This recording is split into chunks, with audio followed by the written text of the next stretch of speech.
Good morning.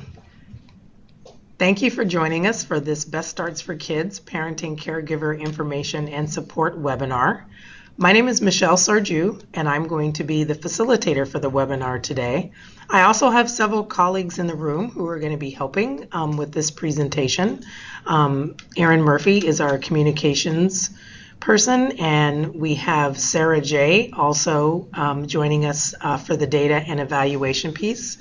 So I will be starting with the presentation today, and you may notice that there might be some movement behind us, but we have one very small technology challenge which requires somebody to also use my computer to work some things out. So anyway, it should be fine, but I just wanted you to know if you see some movement in the background, that's what's happening. So just for restatement, you are at the Parenting Caregiver Information and Support RFP webinar presentation. You will be able to ask questions via the chat box. This webinar is also being recorded, so if you have to get off early or if you have colleagues that would like to view it later, you can do so in the next couple of days. It will be uploaded to the Best Starts for Kids blog. Next slide. Oh, we're waiting. I'm waiting for is a slide. There we go. All right. So this is just a agenda for our morning together. We have about an hour. I will do a BSK overview. I will talk about the county's equity and social justice plan.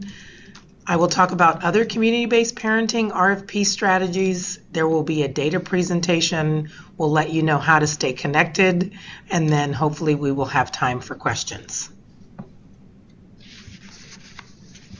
So today you can reach us during this webinar either via Skype through your chat box, over the phone. We'll open the phone up for questions, but right now you're muted, and you can also tweet if that is your preferred way of communicating.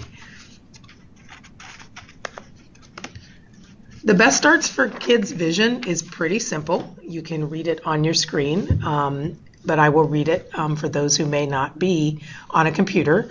The vision for Best Starts for Kids is that we want to see more babies born healthy, more kids thrive, and more young people grow up to be happy, successful, healthy adults. It's a simple vision, but it's the most comprehensive approach to child development in the nation. So how we do it? We do it through 4 avenues. The first is promotion, and when you think about promotion, it's basically increasing the good. It begins before birth and throughout life, and what we want to do is we want to increase the positive things in kids and families' life, like resources, opportunities, development of positive relationships. Prevention is the second way we do Best Starts for Kids. And that is to prevent things like chronic stress, unsafe or unhealthy environments, and lack of opportunities for certain individuals living in certain communities. Early intervention. So what we know is that Best Starts for Kids is a prenatal to 24 strategy. So we already have some babies who are born and some young adults who are well on their way to adulthood. So when challenges do arise, we want to intervene early to try to change trajectories for those people who may be struggling. And then this initiative could not work without policy and systems change. We have to be working to change those policies and systems that have negatively impacted community members and communities. So the Best Starts for Kids allocation, 50% of the levy investments are going to invest early, which is the prenatal to 5. 35% of the levy dollars are going to sustain the gain, which is the 5 to 24 strategies. We also have 5% for data and evaluation, and then we have 10% for our communities of opportunity investment strategy.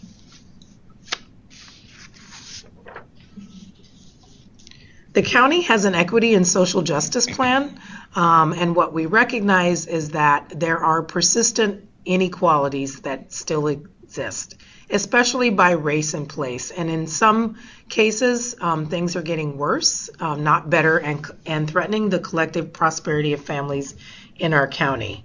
By race, what we recognize is that there have been longstanding and persistent structural things that have happened over time.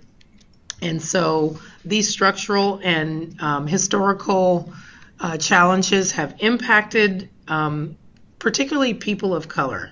And so the county recognizes this and has a goal of eliminating those things that actually affect certain individuals in our community.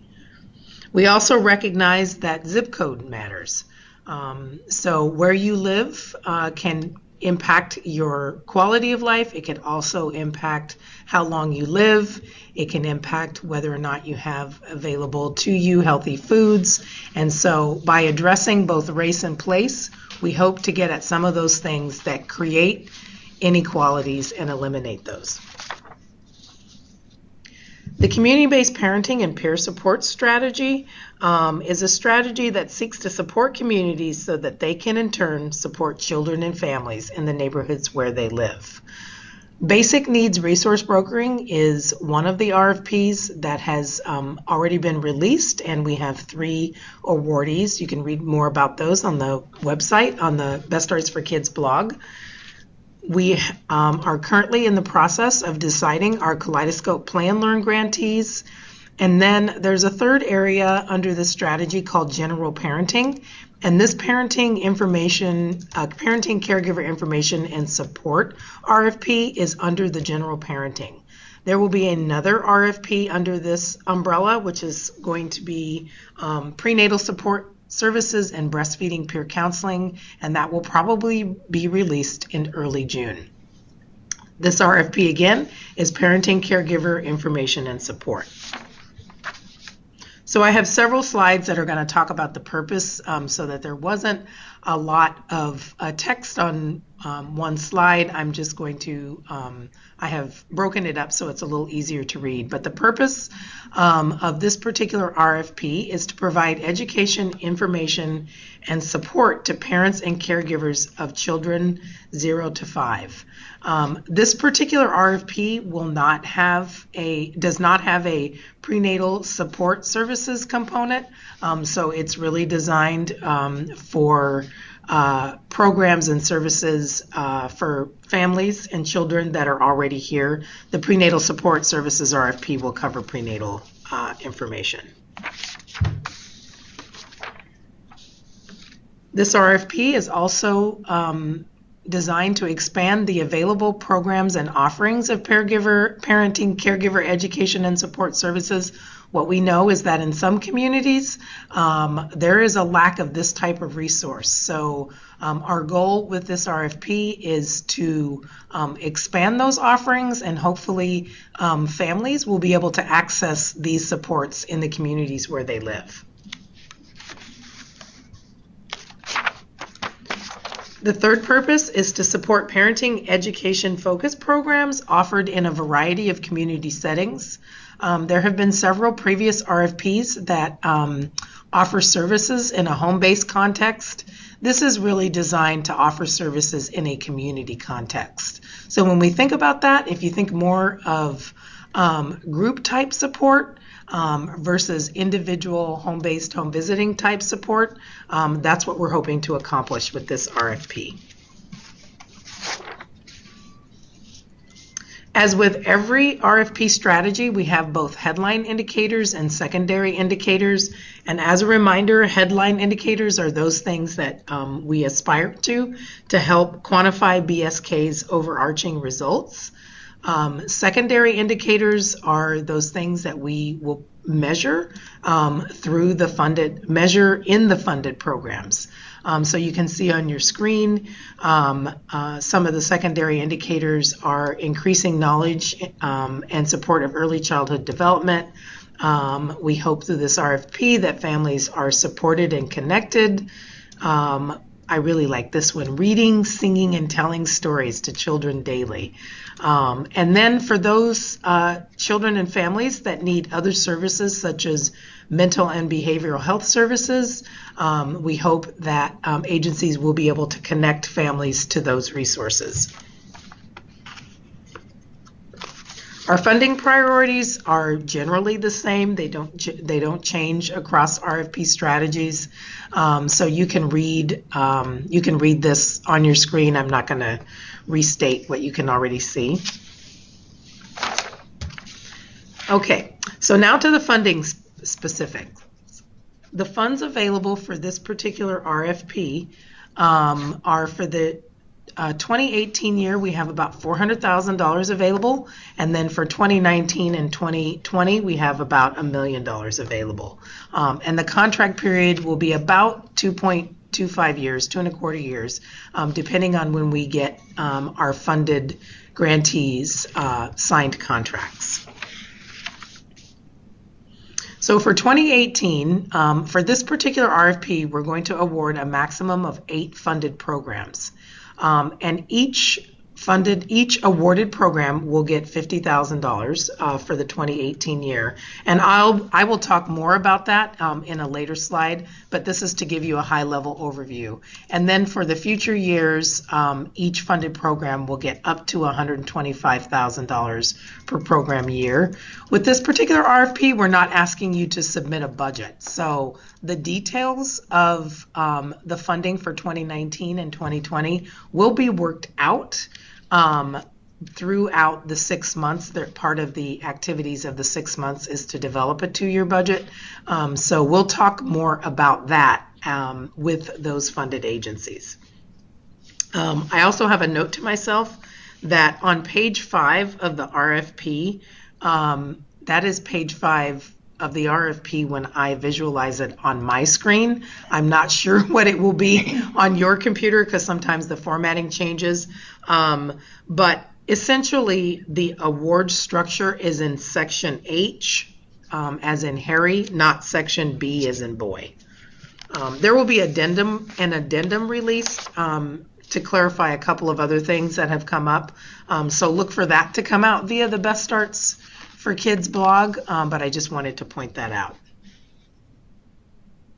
Okay, so now the funding specifics. So funded programs will be required to participate in capacity building support, which will be provided by King County Best Starts for Kids. Programs for this selected RFP will receive funding for 2 distinct phases over the 2.25 years, and I'll talk about that a little bit more. And then what you will notice in this RFP is that we are asking any applicant to sign the capacity building support agreement, which is attachment 3 in the RFP. Okay, so as I stated earlier, there are 2 phases. The first phase is program development and implementation planning. And this is where each funded grantee will receive $50,000. And the details of that will be talked about with the grantees. But for the 2018 year, any agency that's chosen to be funded will receive a $50,000 award. And then, as you can see, in the next 2 years, it's $125,000. Okay, so now I'm going to talk about the different phases and what's included in that. So phase 1 of the award will focus on creating some foundational development tools. And as you can see on your screen, there are 4 tools: a practice profile, a theory of change, an implementation plan, and a 2-year program budget. So this is why you do not need to submit a budget with this RFP, as that this activity will be part of the 6-month development and planning process. The $50,000, the way that will be distributed is that each one of these different tools have a dollar value per se. So for example, when you finish the practice profile, you would invoice the county and you would receive 1/4 of the $50,000. What's important here is that any funded agency, you need to complete all 4 of these tools in order to be eligible to receive funding for phase 2. We'll go to phase 2 now. So phase 2 is really the implementation phase. And these 3 things are a very just cursory overview of what will happen in phase 2. As you can see, we will support the incorporation of new program infrastructure. There are specific steps around implementing the program, and you will be guided through that. And then an important part of this capacity building is what we know with any program, things don't usually start off with no glitches. And so what will happen is there will be support whenever some challenges arise and maybe changes need to be made. And so there will continue to be that support so that those changes can be made quickly. We call that rapid cycle. I can't remember the term. Anyway, a lot of implementation science terminology there. Okay, so if you want to know more about the capacity building support RFP, you will be able to open the link from this page if you're viewing, if you want to go to the webinar and click from there. Otherwise, you can find the capacity building support RFP by just searching on the Best Starts for Kids blog. But that will give you information about what we were looking for when we had this RFP out in applicants who will be providing this capacity building support to funded agencies in this particular RFP strategy, as well as the community designed home-based services strategy. As with all RFPs, there are rating criteria. With this particular one, there are actually 2 distinct sections, and so please look at that carefully and make sure that that you are constructing your RFP to keep the specifics of those rating criteria in mind. So we have a program description criteria, and then there's a capacity building and technical assistance participation criteria. So please pay careful attention to those. A standard slide in all of our BSK RFP strategy presentations. The way that this process works is that all eligible proposals are reviewed and scored by a panel of community members, subject matter experts, as well as King County staff. If you are not selected to be funded and you wish to appeal, you have 4 days to do so after notification. So see the RFP for that full process.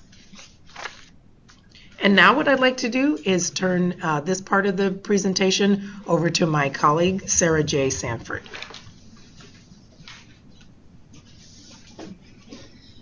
Thank you, Michelle.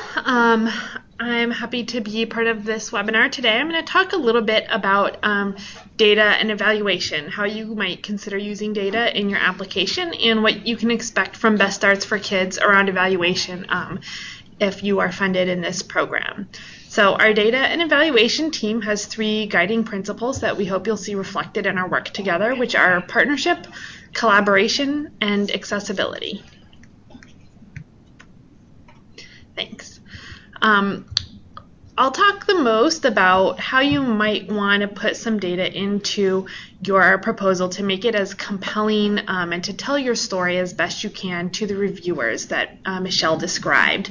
I really encourage everyone to take a really close look at the rating criteria, because that's how proposals are going to be reviewed. And you'll see that including data, including statistics in your proposal is not a rating criteria. But you'll probably also notice that there are some rating criteria where including data can help you back up your arguments and tell your story in a convincing way.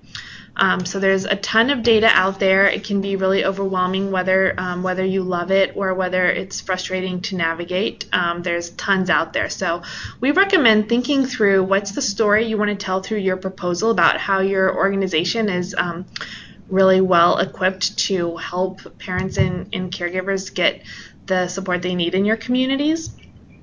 And then once you have a bit of that story in mind, think about what information will substantiate it, and then go out and look around. So I'll talk a little bit more about what that data could look like. When we talk about data, numbers are usually the first thing that pops into mind, and that's absolutely can be a great way to use data to tell your story, but it's certainly not the only kind of data that Best Starts for Kids values or that might be useful to you in putting together your application. So there's maps, there's images, and there's quotes and stories. As long as you take the precautions of respecting your client's privacy and confidentiality and having their story told the way that they feel comfortable with, absolutely including some stories about the impact that your work has had can be really, really powerful. And it also can be really powerful to pair some of these different things together. Maybe you have a number and a quote or a story that really illuminates what, that's just a statistic, but what does that mean in your community? What does that mean about the need that you hope to fill or the assets that you hope to build on in the communities that you work with? So think broadly and creatively about what kind of data can be part of your proposal to help tell your story. So as I mentioned, there's a ton of data out there. Tons of different places to find data. I'm going to show in a moment some of our data, but you certainly don't need to use it. It's not privileged or valued against your own data, community-generated data, and other data resources out there. In fact, some of the most helpful data might be what you already have from programs that you operate or data that shows your organization's ability to reflect your communities that you serve. So there's a ton out there. You don't need to use ours, but for transparency, I like to take a minute to show you our Best Starts for Kids indicator data because it's not always intuitive to navigate, and if you're not interested in it, that's totally fine. But for those of you that are curious to take a look at what's out there, I think it can be helpful to spend just a minute going through it together. So we're going to do that now. Here's our Best Starts for Kids indicators page. You'll find this linked in the RFP. It's pretty easy to get to from the Best Starts for Kids website. You can just search Best Starts for Kids indicators. And this includes data for all of those headline and secondary indicators that Michelle mentioned earlier in the presentation. And these are not things that any one organization or program is held accountable for shifting, but it's things that we're keeping an eye on and hoping to impact synergistically across the whole Best Starts for Kids initiative. So you'll see here that you can search just for those prenatal to 5 or 5 to 24. There's also a search box that you can search in if there's something of interest to you. And we have a wide range of indicators here. And you'll see that many focus on strengths such as resilience, as well as quantifying some of the challenges that communities experience as well. So let's go ahead and take a look at breastfeeding initiation. When you click on an indicator, you'll be taken to an interactive data visualization. And there's a ton of great information here, but you might need a little bit of practice to know how to navigate it. So the first page is usually a map that will show you here, because we picked breastfeeding initiation rates across King County. Michelle mentioned some of the place-based disparities that we see in King County, and you can see that a bit on this map. There's different rates of breastfeeding initiation in different parts of King County. But the summary tab is not the only tab available to you. If you scroll up, you'll also see demographics, and that's where you can find a lot more detailed breakdown. We know that having the most specific information possible relevant to the communities you serve is what's helpful. So we put as much demographic information as we can. For breastfeeding, in this example we're looking at, it's quite a lot, and we don't have this much demographic information available for every indicator. But we share as much as we can so that hopefully you can find what's most interesting to you. So here we have different kind of socioeconomic factors like mother's education, there's mother's race and ethnicity, and there's region and cities and neighborhoods in King County as well. In some of these Best Starts for Kids indicators that are from our health survey, you'll also find more detailed breakdowns of race and ethnicity, as well as some information about language, which can be helpful too. So that's that. There's also a trends tab for most of our indicators. And if you click on that, you will see how this has changed over time. So that might show you if there's an indicator you're interested in, is it improving overall? Maybe it's going down and we really need to turn the needle. Maybe it's improved across King County as a whole, but there are persistent disparities or geographic or racial and ethnic communities that haven't benefited from the overall improvement. And trends is the place you'll find how we see changes happening over time. Then there's the maps, cities, neighborhoods.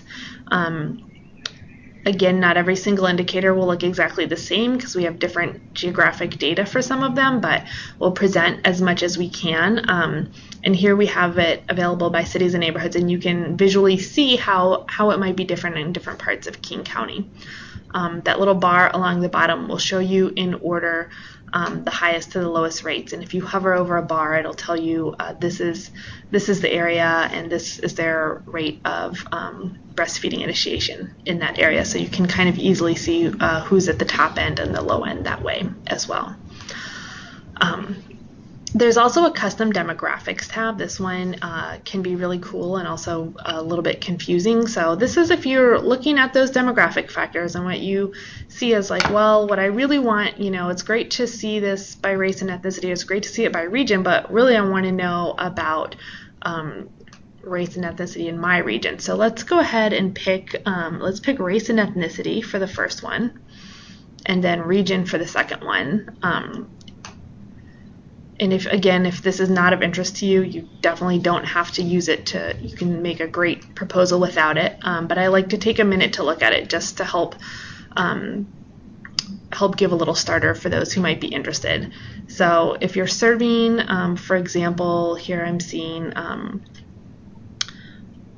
there's not huge disparities, but you can see like, okay, if I'm serving AIAN communities, there's really lower rates of breastfeeding initiation in South King County. So that might give you some interesting data points to help support why you're focusing on what you're focusing on, or just help you narrow down to get data that's the most specific to the community that you're serving and maybe a little bit more relevant. Pardon me, maybe a little bit more relevant than the overall categories. So that's not available for all of the indicators. But if you'll see it there along those top tabs, it's something you can check out if you're curious about it. So that's just a quick introduction to our indicators page. Again, I just want to stress that you don't need to use it if you're not interested in the data that's there. If you have other your own data or other data resources that are more helpful for your proposal, it's not going to give you any bonus points to use ours, but we do like to let people know it's there just so that everybody, for our transparency and accessibility, that everybody knows it's out there, and hopefully if you're curious, you'll feel more comfortable poking around there and finding some interesting pieces of information. So now I'll move on to talking a little bit more about evaluation. As you hopefully might have noticed from the RFP and what Michelle's already shared, you're definitely not required to include an evaluation plan with your proposal. That's something that we will work on together with awarded partner organizations. But you should anticipate that it will be part of our work together. We'll collaboratively select some performance measures that we'll use to document the success that your program's having and help us figure out what's working really well and what we can be, open to changing if necessary. If you're doing a program that already has existing data collection, we'll do our best to streamline things so that you're not collecting the same pieces of information in slightly different ways over and over again, which we know can be frustrating sometimes.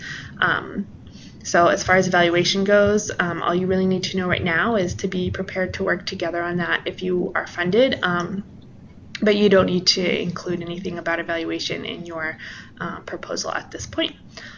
So if there are further questions about data and evaluation, please do ask them when we have our Q&A time. And for now, I'll hand it back to Michelle.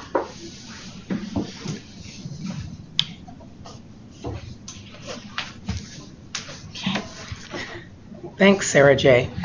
So it's 10 o'clock, and I realize that we are ahead of schedule, and so I wanted to,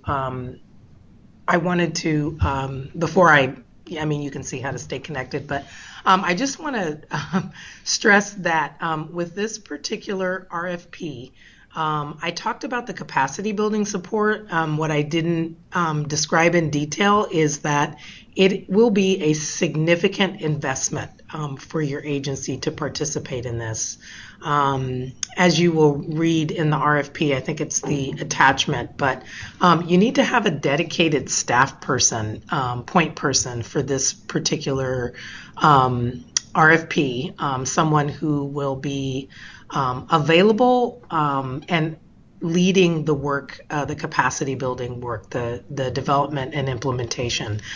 So as you think about whether or not you're going to apply, you need to hold that in mind, because there will be a team of probably about 4 to 6 people that you will engage with on a regular basis, and that, myself included, I will more than likely be at most of the capacity building support meetings, but it is an intensive process, and so I think as an organization, you need to assess and evaluate whether you actually have the capacity to dedicate a staff person to this.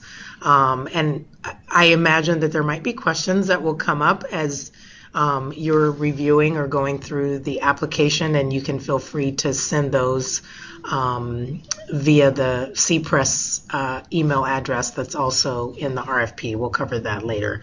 But anyway, so back to the original slide presentation. The way you stay informed and stay connected is the Best Starts for Kids blog. My assumption is that all of you who are on this current webinar are signed up for that. Feel free to forward it to your friends and colleagues in other organizations.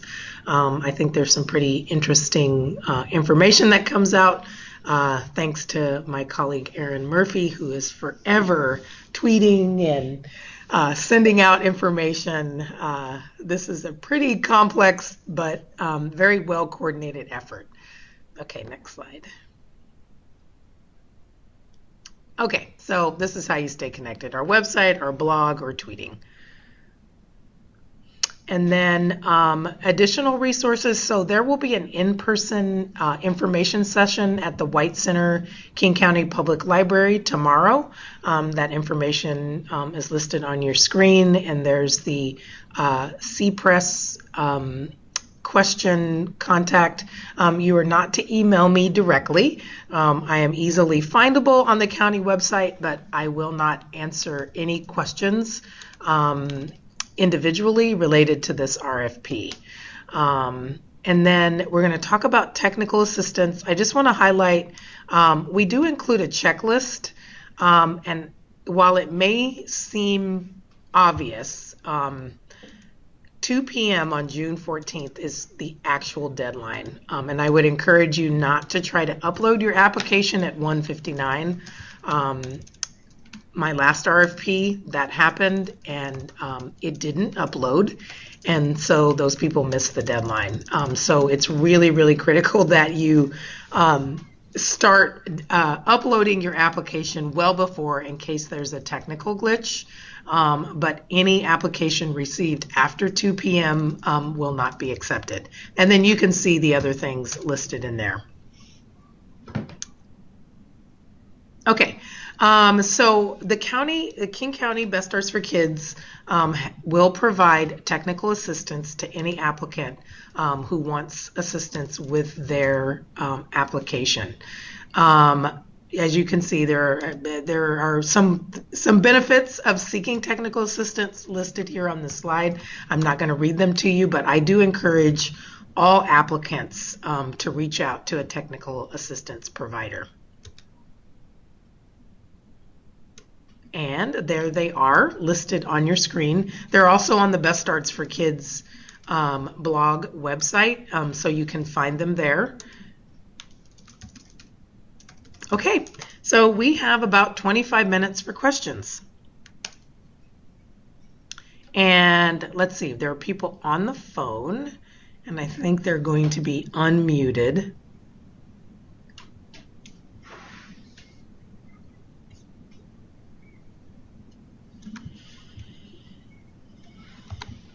Okay, so is that the first question that I'm looking at?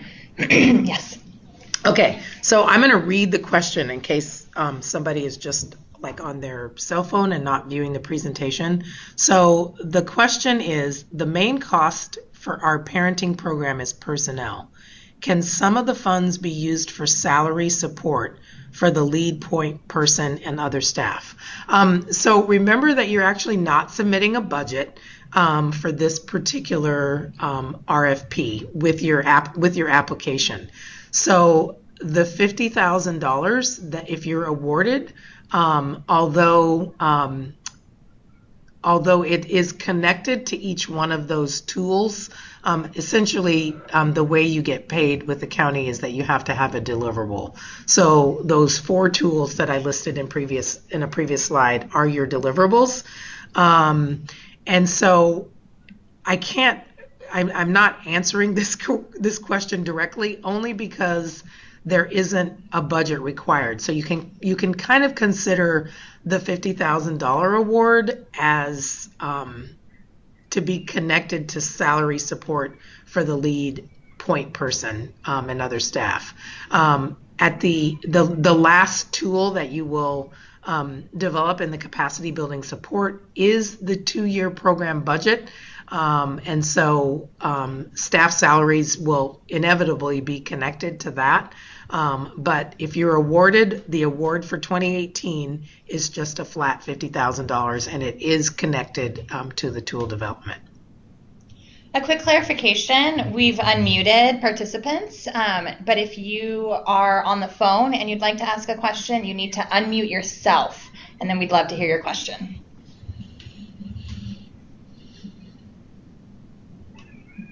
Is that the only question that's So come in? far. Okay.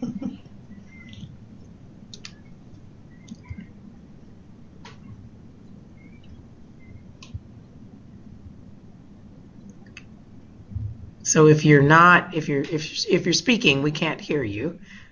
I'm fine with silence, but sometimes people are talking or trying to ask a question via the phone and they're on mute. So you're unmuted on this end.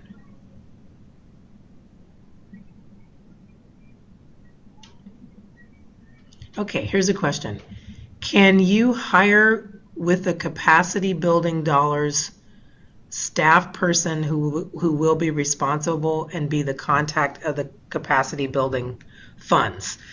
So that is really similar to the last question. And maybe what I'll try to do is more succinctly clarify this in the addendum that will be released, but so in terms of hiring someone, so first of all, you have to submit the application and then you have to be awarded the funds. The review committee will decide whether you're awarded the funds. And then once you have been awarded, for the 2018 year, you get the $50,000. And while I highlighted that that's connected to individual tools, it's connected because that's your deliverable. So the staff person will be the person that is working with the development of all those tools. So essentially, you can think of the $50,000 to support a staff person to be involved in both phases of the capacity building support. There's a question that says, is sustainability a part of phase 1? I'm not sure what that means. If you could clarify what you mean by sustainability.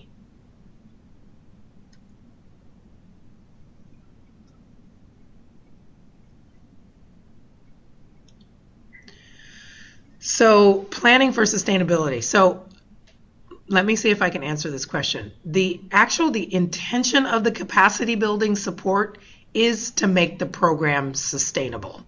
And it is a specific, so capacity building support, another way to think of it is technical assistance, but we're not calling it technical assistance so as not to confuse people with our technical assistance providers.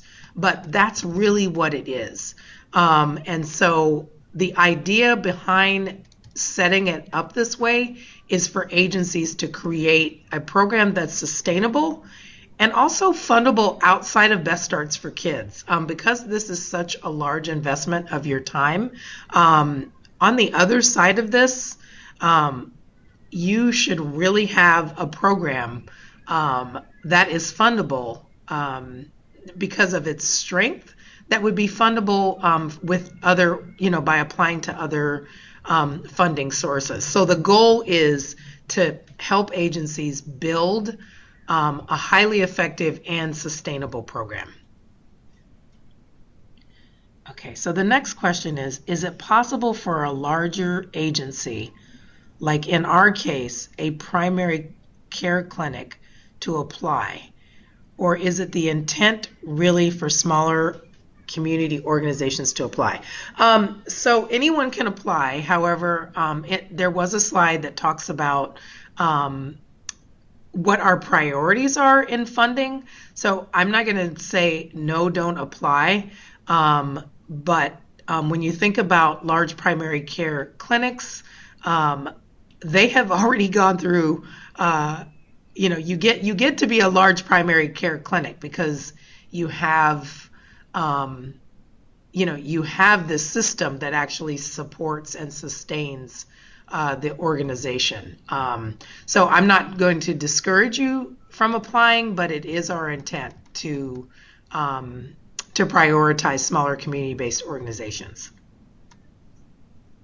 Okay, so the next question is, so in that case, it does not mean you have to have a staff person in place when applying, but can hire if awarded. That's correct. Yeah, don't go out and hire any staff before you're notified that you have an award.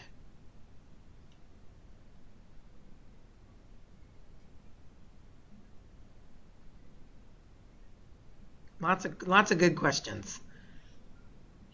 So I want to acknowledge that that this is a little different from other RFP strategies. We have not ever had anybody sign an agreement. This is the first strategy where there is a joint effort between two RFPs to do capacity building support. The Community Design Home-Based Services RFP is still open, and if you read that, you will see lots of similarities to this one. The main difference is that the Community Design Home-Based Service is a home-based, home visiting strategy, whereas this particular strategy is more community-focused and community-centered. Is it correct to say that funding is geared towards social services, service connections, service navigation? Okay, so I'm not exactly sure about that question, but this particular funding is geared toward providing education and information to parents and caregivers who are caring for children 0 to 5. So if your question is, obviously there are going to be some service connections because families have things that arise, and when they're connected to an organization, they often look to that organization for connecting to other services. But when I think of service navigation, I think of, for example, community health workers who also work as navigators. That's not the focus of this particular RFP. There will be a future RFP, I believe, that will focus on that. But this one really is around educating and supporting parents and caregivers who have children 0 to 5 in their care. Hi, Michelle. This is Linda. Can you hear me? Yes, I can. Yay! Hi, Michelle. Hi. Hey, I wanted to ask, when you say a lead dedicated person who is totally in love with this project, are you talking about a full-time full 1.0 FTE, or are you talking about a person who's dedicated to the project that also can be working on other projects? Yeah, that it's not expected that this process is not going to require or demand a 1.0 FTE. So it's someone who is going to be the lead and essentially going to be available for all of the meetings, for the questions, for coordinating with the support providers. There are going to be approximately, I think, 20 other organizations that will be participating in this, with a very small group of capacity builders, I'm calling them. So yeah, your person is not going to need to be 100% dedicated to this. And do you have a ballpark for what you would want them dedicated for this project? Not yet. Okay. We haven't. I know you're. Oh, I'm sorry. We haven't even selected the capacity building support team yet, and so we need to select them and then begin meeting with them to talk about sort of what type of commitments we'll be looking for. Great. And I know you already said this, but I just want to make double, triple sure. So we cannot apply to this RFP for expectant parents, meaning our groups that are specifically for expectant fathers. We can't apply on this RFP. That's correct. Okay. Thanks, Michelle. Okay. So I'm going to go back to the chat box. It says education and information, meaning educating parents around parenting or also other services. It's around parenting. And then, can there be home-based services as part of the program? Or does the program have to only be in the community-based setting? So this is not a home-based services RFP. That is the community design home-based services RFP. And so that's a completely separate body of work. So when you think about this particular RFP, think groups. Think groups in a community room, hosting a family parenting education night for families in the Spanish-speaking community. This particular RFP is not designed to be the one-on-one home-based program that the community design home-based services is designed to be. Is it encouraged to focus in on a particular community, for example, Latino parents, or is it preferred to focus on multiple communities? So my answer to that question is that in every RFP, it is a BSK value that the programs that are being offered are actually a representative of the community served. So, for example, if there is a Latino organization that exists to serve the Latino community, yay for that. It isn't a requirement, but what we believe at BSK is that Latino service providers know their community best. That's not to say that no one else could serve the Latino community, but what is true is that Latino-focused organizations know their community best. Proposal geared toward education and information. Does information mean giving parents information to care for young once, or connecting them with resources? Okay. So, let me just read the whole question. I had read it in my head. For connecting them with resources and providing them with information such as utility assistance or diapers for their child, or making a medical appointment. Okay, so that is more of a navigator type function. So this particular RFP is designed to be a parenting education focused program. I think I said that in one of the slides, and what I'm realizing is I probably didn't highlight it the way that I should. So when I release the addendum to this, I will make that really clear.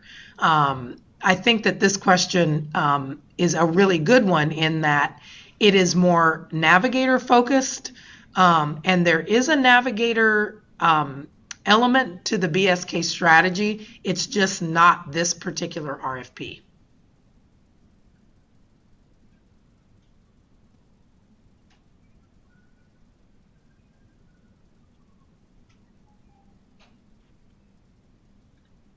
Okay, we have about 10 more minutes. If we have any more questions or people on the phone.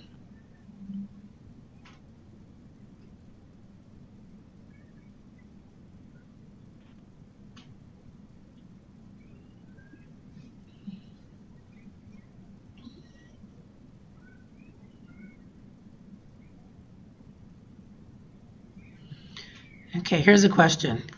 Is it not a requirement for the group to have been established as an evidence-based practice? Okay, so I think the question is it a requirement that the group have been established as an evidence-based practice? And the answer to that is no, it's not a requirement. One of the other things that I'm going to highlight in the addendum is, so let's say you're an agency that gets awarded the Community Design Home-Based Services RFP, that you're an awardee in that. And then let's say you're also an awardee in the Parenting Caregiver Information and Support RFP strategy. So both of those strategies will include the capacity building support. And so what we will do in that case is that you'll not have a separate capacity building support for this particular RFP and then a separate capacity building support expectation for the community designed home-based services. So I'm going to clarify that in the RFP because it's also connected to the funding amount. So for example, you wouldn't get $50,000 for this one and $50,000 for that one, but there would be, we would work that out with the funded agency, because in that case, you really would need a 1.0 FTE, and we don't think that that's a realistic way to do this work. We think that because the RFPs are similar, that the capacity building support could address both of the programmatic elements for any one agency. So I'm not going to go into detail in the addendum. I'm just going to clarify that if you were to have received funding in the community design home-based services as well as this one, that there will be some adjustments. Also in the RFP, for example, if you're being funded, let's say in the parent-child home program through United Way and King County Best Starts for Kids, you're actually not eligible to apply for this RFP. That's outlined in the RFP. The county has provided a significant investment in programs such as PCHP, and so in an effort to be able to spread the funds around to other programs that may not be evidence-based or evidence-informed, those particular programs will not be funded under this strategy. Information can sound as navigation, but what about parent needs information of doctors around her neighborhood or need information on food bank? Staff person will provide information but may not help her navigate, meaning handhold her through the services. Please elaborate more on education information. Okay, so I see I'm still not answering this question. So this RFP is regarding parenting, education, and information. There will be an RFP that is more focused on helping parents and families navigate systems. And I think that's the essence of the question that keeps coming up, is that this RFP is not designed to be, this RFP is not focused on helping families exclusively, for example, figure out how to navigate the medical system or figure out how to get new housing if they're homeless. That is a completely different focus. And so for this particular RFP, that is not the focus. The focus is, if you look back at the secondary indicators, one of the indicators is knowledge about child development. For example, the socio-emotional developmental needs of young children. So when you think about it like that, it really is an education, a parenting education focused project. So the next question is, we're hearing a lot of emphasis on education and information. The RFP seems to also include parent support groups and connection. Is education information prioritized over parent support, peer support services? We see those as connected. Support groups can be sources of education and information. I think what you would need to do is in the RFP is demonstrate how your support group is connected to the secondary indicators. I think if you plan your program, and again, this could be a pilot program, but in general, support groups are sources of parenting education and information. If your agency has PCHP, Parent-Child Home Program, but is applying for this in a different area of your organization, can they still apply? As long as our PCHP is not applying for this grant, are we still eligible to apply, correct? So if you're applying for a completely different program or body of work, then yes, you are eligible to apply. I think an important detail here might be that the program that you're thinking about for this particular RFP should be a program that serves the general community, not just your PCHP home visiting clients. So it could include those clients, but it shouldn't be exclusively for those clients. Okay, we have about 2 more minutes. And just because we have 2 minutes, it doesn't mean you can't ask any more questions. You will be able to ask via the email link in the RFP, in this PowerPoint presentation. I think it's for the sake of equity, how is 0 to 5 programs making sure funding is distributed equally and same organizations who've been funding with different BSK funding are funded? That is a really good question and not one that I am equipped to answer. I think what's important to remember is that the review panel, so for example, the review panel for this particular RFP makes a set of funding recommendations. Those recommendations then are sent to Best Starts for Kids leadership. The leadership actually holds the bigger picture of who's receiving funding and how much funding. I actually don't know that. I have enough to do with just my own strategy. And so I think that this question has probably come up in other RFP strategies, but I feel pretty confident that leadership is paying attention to that, and that's an important question. I mean, we don't want the majority of this funding to be going to a very small number of select organizations. So while I can't answer that question directly, I can say that that is the role of the leadership, and that is something that they're paying attention to when they receive funding recommendations.